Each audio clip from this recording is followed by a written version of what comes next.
We've already introduced you to the brand new Tesla Model Y in a classic review with an extensive driving report. If you missed it, I'll link it for you in the video description because today we're taking the dual motor long range version, which is the variant of our test car, onto the Autobahn. We'll be driving at speeds of 100, 120, 140, and 160 kilometers per hour to find out exactly what the energy consumption of the new Tesla Model Y looks like under these conditions. Because Tesla has clearly put a lot of effort into improving aerodynamics, and then we'll do a charging test to see how quickly it can go from 10 to 80%. It's supposed to be able to charge up to 250 kilowatts at its peak. We'll find that out as well. Driving comfort, assistance systems, and so on and so forth. I'd say this is a packed video, so you might want to check if you've already got your ticket for it. The ticket is your subscription with us at einfach. It's completely free for you, but it really helps us out to grow with the channel. I'd say now we're hitting the highway with the brand new Tesla Model Y. We've kicked off our journey here with the Tesla Model Y, heading to the A9 highway, which serves as our main test route, located, so to speak, southwest of Berlin. Yes, at 100, 120, 140, 160 kilometers per hour, we'll test average speed, the F. We need to determine here with the new Tesla Model Y dot. They've supposedly given it better aerodynamics with the facelift, adding air curtains and so on, so it's supposed to be more efficient and achieve a greater range. We want to test that. We've put on winter tires. Stefan, what size are they? 19-inch wheels, period. 255 by 45, exactly. Those are alloy wheels fitted with aerodynamic hubcaps, just like you'd typically see as standard design. Actually, that's what you get with Tesla. We have the dual motor long range. By the way, the traffic sign recognition isn't working perfectly because here it's 80 when it's wet, but it's constantly showing 80. That's also funny. Tesla still hasn't figured it out. So back to the dual motor long range, which we have installed here. That means we have two electric motors, one on the front axle, one on the rear axle. Together, 388 kilowatts, 514 horsepower system performance. The car comes from the factory in Grünheide near Berlin, so it's of German production. Yes, and today we're blessed with absolutely gorgeous sunny weather. Now let's take a quick moment to check the outside temperature. Where is it exactly? 10 degrees, exactly. 10 degrees Celsius. Mid-March, spring is finally beginning to make its appearance around Berlin. And the A9 is actually 3 lanes, so we should really be able to maintain average speeds consistently without any major interruptions or slowdowns. Later on, we'll also do the charging check with you from 10 to 80%. We'll take a closer look at the autopilot, the assistance systems, the travel comfort, and all those essential features that naturally play a key role in creating a great travel car. If you haven't seen the video with the review and the test drive, as mentioned, there's a link in the video description. I highly recommend it. You'll find all the details we've already covered. And you're not surprised that we keep coming back to it. We've already locked in the first speed here in the distance control system, just as we've discussed and explained in more detail earlier on in our conversation. That means, Stefan, take a look here. We've set the speed to 100 kilometers per hour and are now going to delete the first value, which directly corresponds to the current trip data. Because we want to find out over the next 20 kilometers how the fuel consumption develops when driving at an average speed of 100 kilometers per hour. Any tips? I think we're probably going to stay below 20. Well, let's wait and see. A good luxury sedan, especially when driving nice and slow, also needs a good sound system. Then the time just flies by.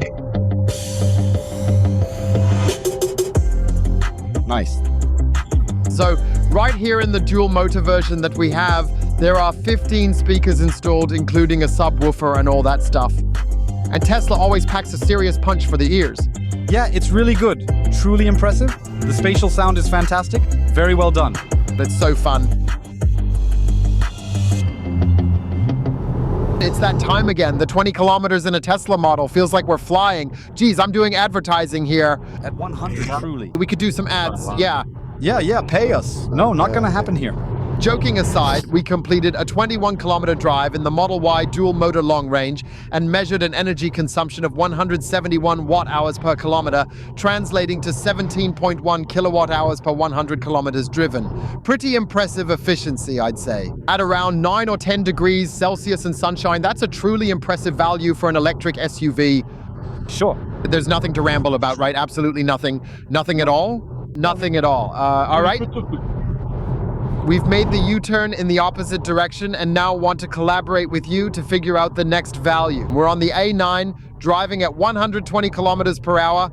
We're resetting the computer to monitor fuel consumption over the next 20 kilometers at an average speed of 120 kilometers per hour.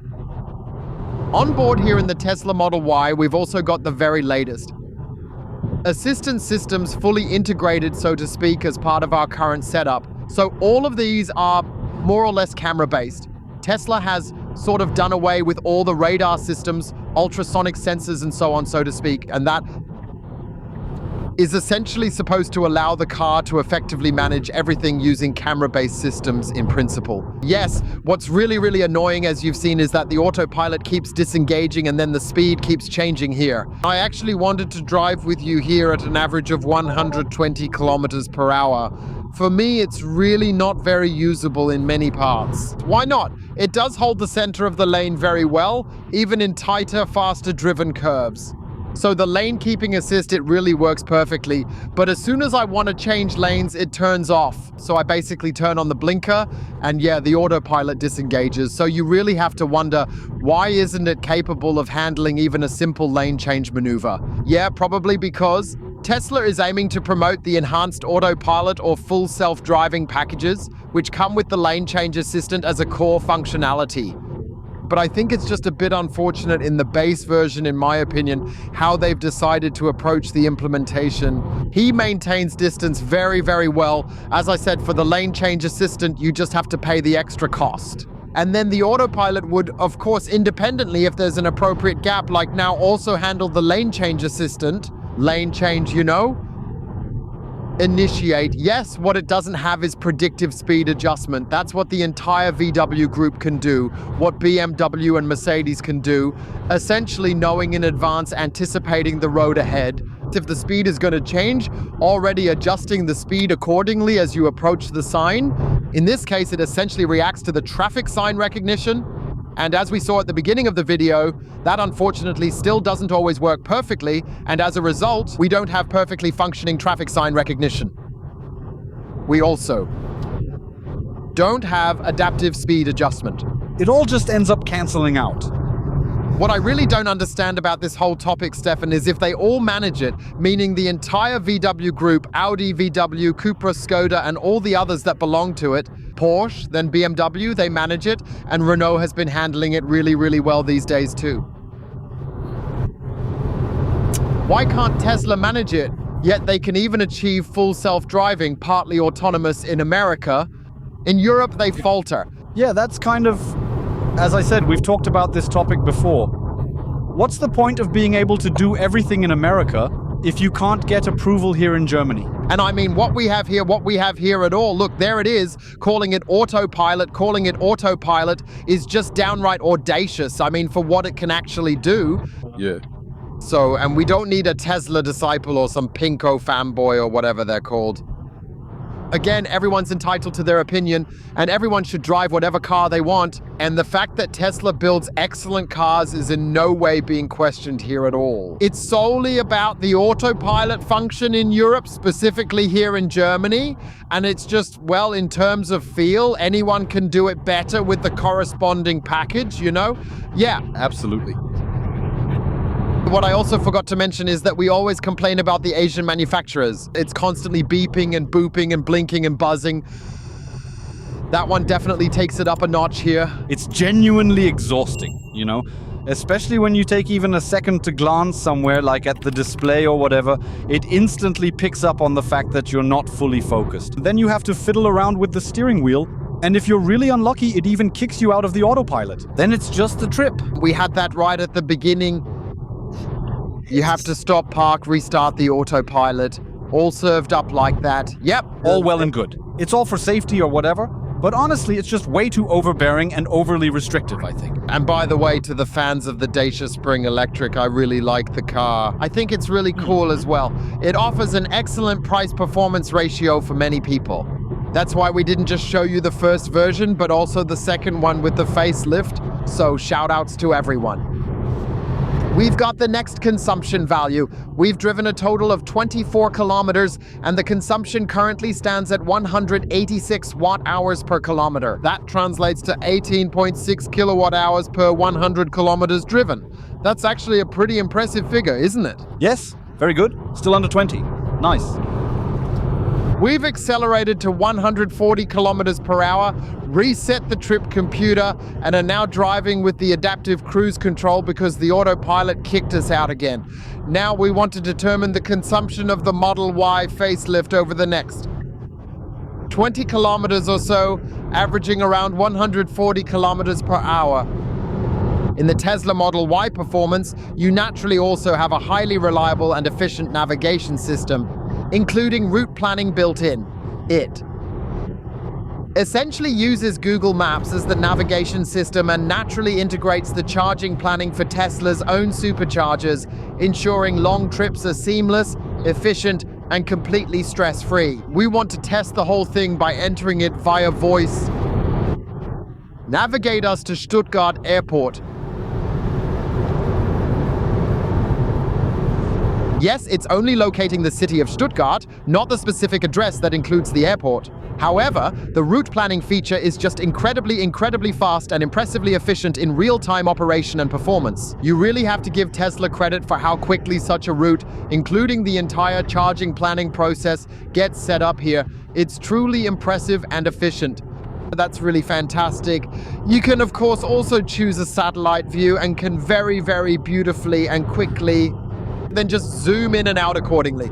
So it's truly a fantastic, incredibly useful, and absolutely impressive feature here. He, of course, always looks for the superchargers.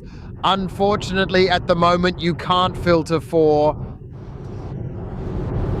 third-party charging providers like Ionity, Allego, EMBW, or Aralpals. It might be that you could find a significantly cheaper rate there compared to the already price-attractive Tesla superchargers, and then switch. What you can do, though, is specifically set another charging station from a third-party provider as a waypoint or navigation destination, depending on your needs and preferences. And then it would also, if necessary, accordingly precondition the battery in advance for that specific charging stop as required. Tesla always manages that really well, and that's also an advantage of Tesla. They have both a good heating system in winter to bring their battery up to temperature and also effective cooling. And in summer, essentially keeping the battery temperature within the comfort range. So Tesla is really one of the providers that can do this best. I think the only ones who can do it a notch better, but also in a completely different price category, is then probably Porsche with its Taycan Dot. We have the next consumption value, drove 20 kilometers, with a consumption of 254 watt-hours per kilometer, so 25.4. Kilowatt hours, now we already have an exponential increase between 120 and 140 kilometers per hour. But as I see it, still within a manageable range, even for an average speed of 140 kilometers per hour, I think it's a decent consumption. We're aiming to figure out the next consumption value together, and for that very purpose, we've now decided to set the next speed at 160 kilometers per hour. Yes, unfortunately, the adaptive cruise control doesn't go up to 160 kilometers per hour again. That means I'll have to try driving manually now with my extremely sensitive accelerator foot, and of course, I'll do my best. That we maintain a steady 160 kilometers per hour consistently here. The traffic looks good, and we'll see how the consumption develops over the next 20 kilometers.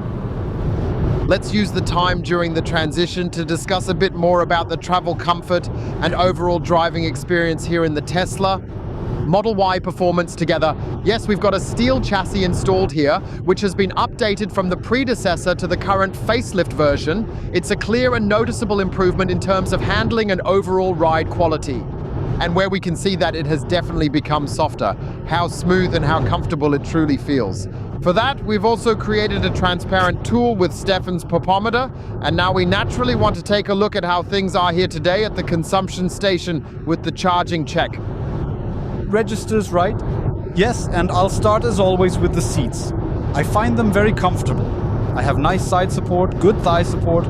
The seat could have been a tad larger, just something that comes to mind now. Otherwise, I think it's great that I can adjust everything in pretty much every direction. I have seat heating and ventilation, also on the passenger seat.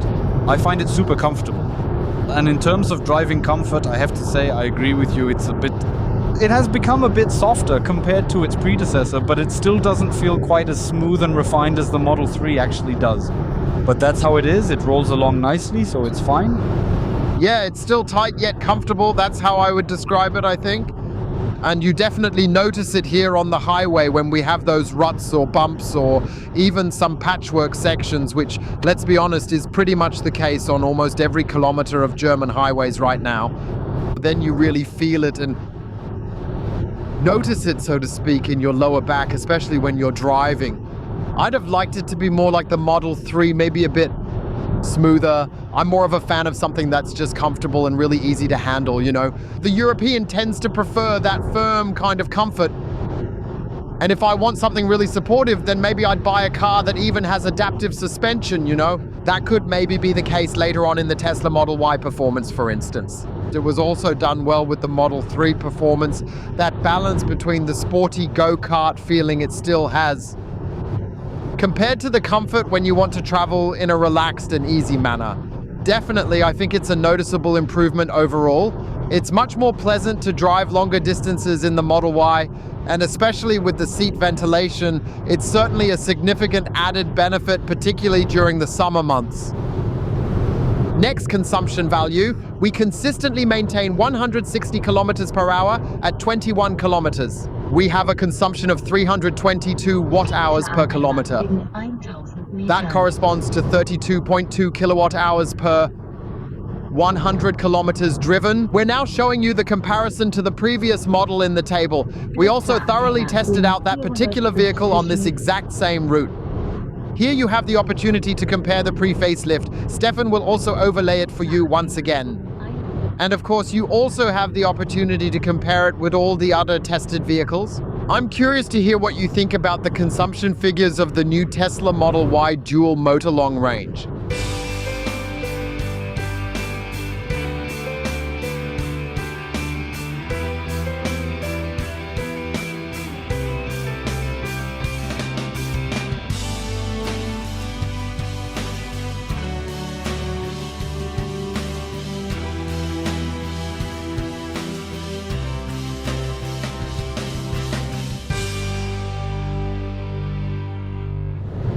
We're planning to hit top speed with you. That's 205 kilometers per hour here, which has clearly changed since the last time.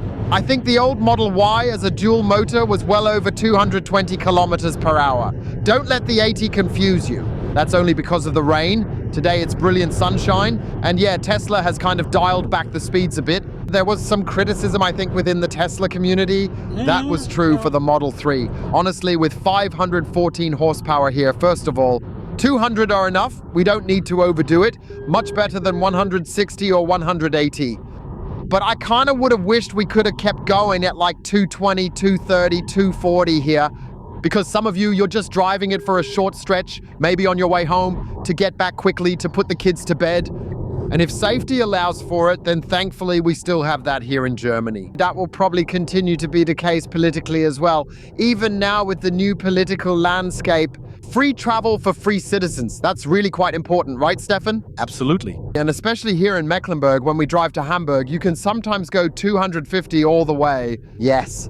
And if you have the right battery and the right battery size, it's just as much fun with an electric car as it used to be with a combustion engine, right? Right, exactly right. 100 has been reset. We're ready to accelerate out with you. The Dragi's been reset and we're aiming to gather some precise performance values now.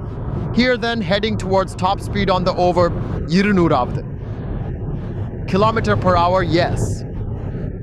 That's moving along quite nicely and smoothly. Stefan, did you get Draghi readings? Yes, we did.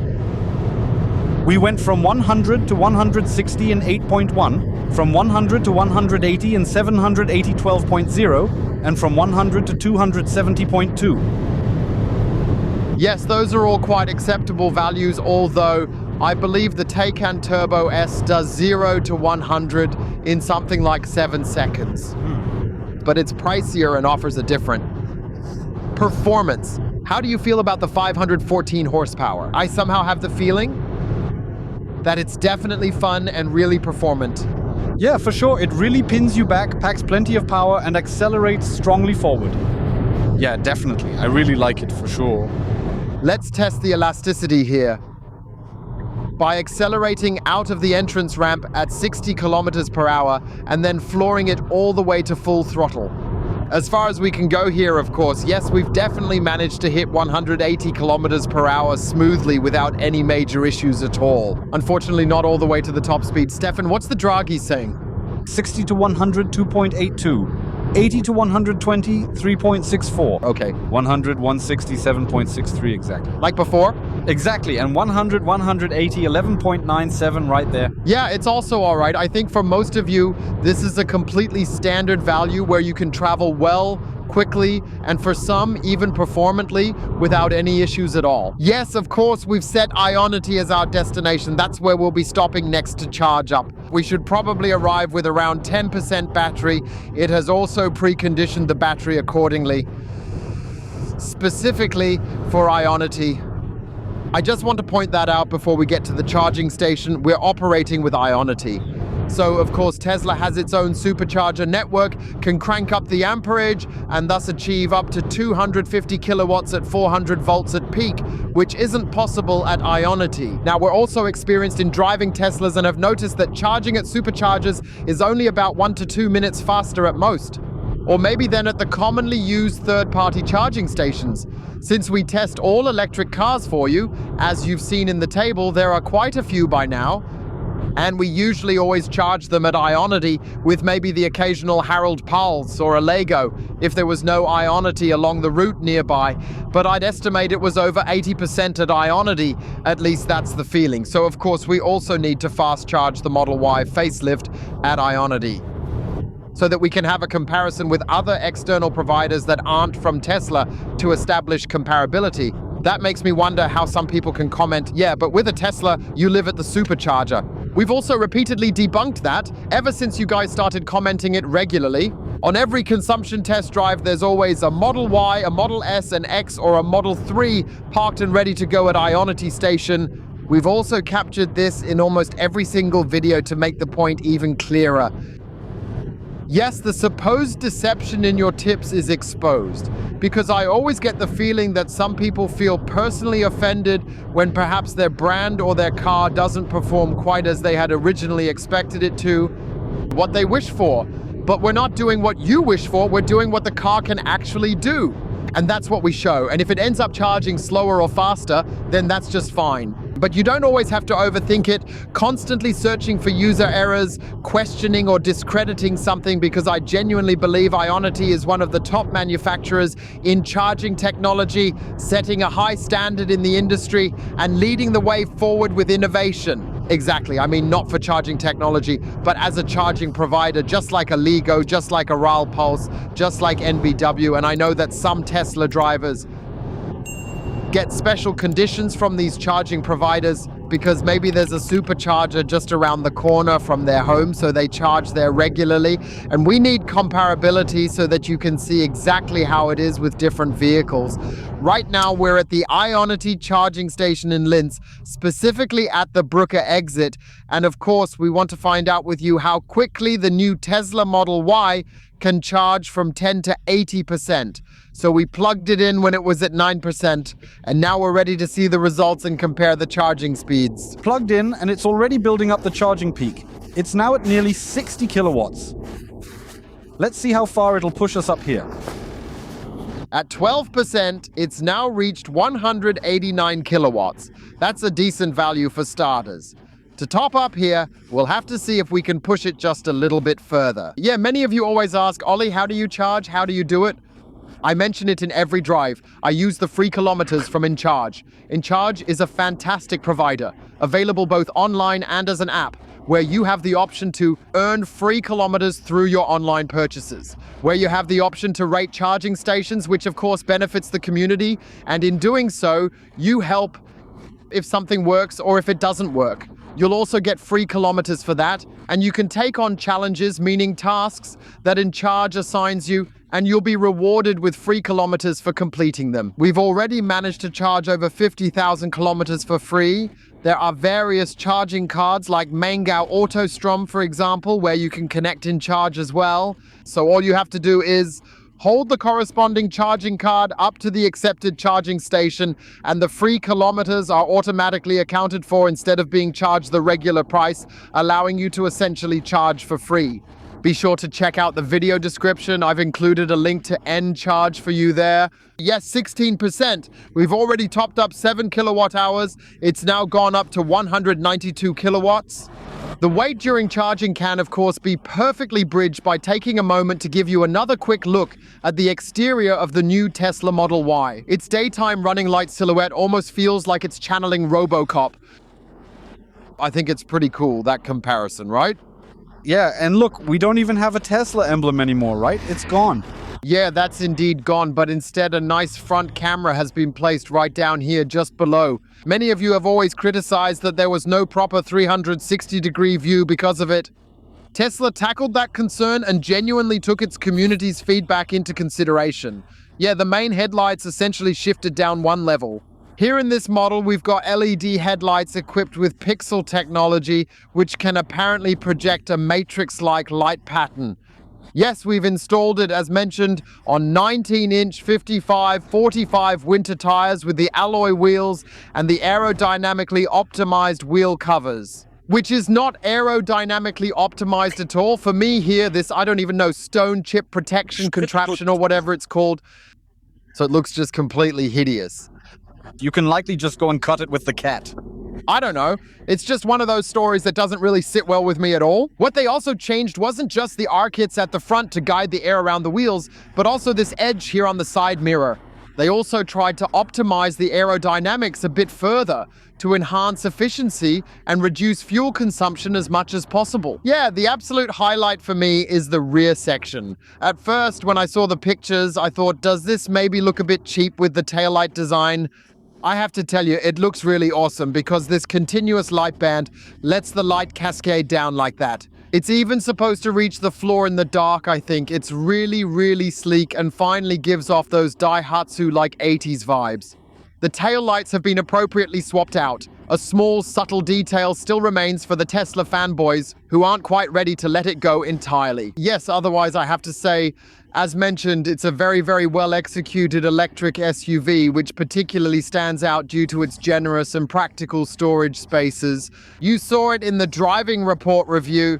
The link's in the description for a closer look, because we've actually equipped it with the largest trunk available in its entire vehicle class. Folding the rear seats likely gives the largest storage in its class.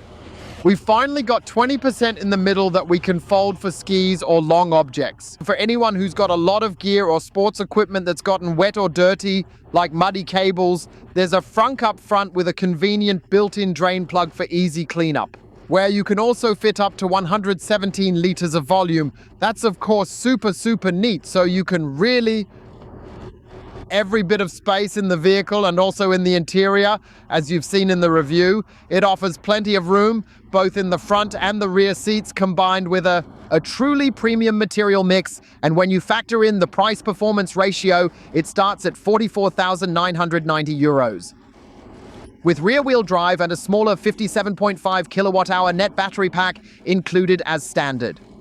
Now, you can get the rear-wheel drive with the larger 75 kilowatt-hour net battery starting at 49,990 euros, or choose the dual-motor AWD option with 2 electric motors, just like we have it, starting at 52,990 euros. And then I assume probably again towards summer, autumn, perhaps finally unveiling the performance model, then positioned as the top-tier engine version available. We're curious. The rear drive models have 220 kilowatts, 299 horsepower, plenty for daily use, Stefan, right? Come back again, I have to tell you, 514 horsepower. It's a lot of fun, seriously good, and definitely worth experiencing. 50% after 14 minutes, but it's also gone down a bit now to 104 kilowatts, 105 kilowatts at peak. We've added 36 kilowatt hours. That's not bad at all if it holds that plateau. Then we might even stay under 30 minutes. Yeah. That's great. Let's see what surprises the new Model Y still has in store for us. At the charging station, you might just spontaneously run into a great colleague like Stefan Müller. So I can only highly recommend that you always make sure to tune in for the electric car news on Next Move every Friday without fail. Of course, take a look. Dear Stefan, are you doing well? I'm doing well. Today, I was out for the mission at the National Control Center dedicated to charging infrastructure. Today's panel focused on the key challenges ahead to successfully bring electric mobility into the mass market. And so to speak, the lead official from the Ministry of Transport was also there. And in that sense, an interesting event, also for me to get to know a few people who have some political decision-making power. Yes, now we're curious to see if Stefan will impress us with his Kia EV6 GT and the 800-volt technology at the Tesla Model Y facelift, or if we can still take advantage of our lead in charging for a little longer. In any case, you should absolutely make sure to catch Next Move's news updates every Friday without fail. I do that too, and I enjoy checking out Stefan's channel from time to time. Happy to 6 p.m. nearly every week. Yes, so one thing I'll say, at under 50 kilowatts, I hit stop, no matter where the Tesla is. Under 50 kilowatts, we decided to stop charging. Right now, we're right on the edge. 33 minutes are up, the battery level is at 79%, and we've topped up 59.5 kilowatt hours. That means it should actually switch over to 80% any moment now, so we're just waiting for that change to happen. Did we start at 9 or 10%? At 9. Okay, so that means we've charged 70% in 33 minutes. Yeah, that's not really a record or anything. So if we just compare that, for instance, also with something like the Kia EV6, which can achieve that in 18 minutes with an 800-volt system, a similarly sized battery, or the new Xpeng G6, which can manage it in just over 20 minutes. So I simply wish that Tesla would also make some improvements in that particular area.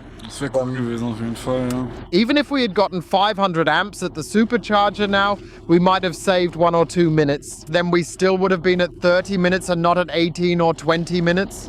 And there, I would simply wish that Tesla puts a bit more effort in the future so that friends with a Tesla can also benefit from the quick recharging.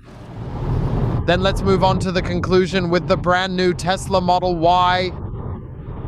Now, also after the consumption test and the charging check we've just recently completed, in the review, we said in our interim conclusion that we really love the design inside and out. And we finally encounter a very high quality material mix in the interior, which I believe truly elevates the entire vehicle to a completely new level of appreciation and perception. Yes, the price-performance ratio is really, you could say, for a vehicle size of 4.80 meters, a popular SUV, large trunk, frunk, and spacious interior, practically unbeatable. Yeah, you really have the complete package here.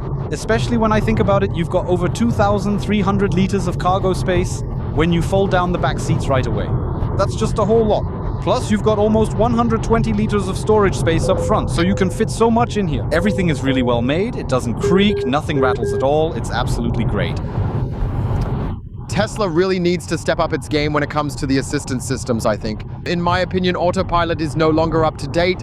There are other manufacturers that, so to speak, have already left Tesla a bit behind in that regard, although it must be said that over in America with different conditions, they can drive much more autonomously, partly even fully autonomously.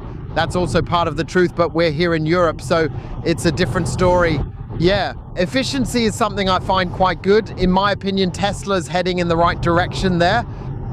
They've tweaked a few things, unfortunately not with the charging performance. I'd really hoped for some progress there too, to get it under 25 minutes or so. That would, I think, be a very, very cool story. At 33 minutes, we're kind of thrown back to the time when it all started. With the Model 3 in 2018 and later with the Model Y. So there, I really don't see any kind of progress or significant advancement happening at all. Yeah, and I just wish for Tesla to maybe take the market lead again there someday and really push forward. Yeah, what's obviously outstanding, of course, is the supercharger network where you can now drive across the entire continent of Europe without ever really having to stress or think twice about finding a charging station. You've got a perfectly functioning app, which we somehow didn't even consider in the review, that just communicates in real time with the car nearly seamlessly.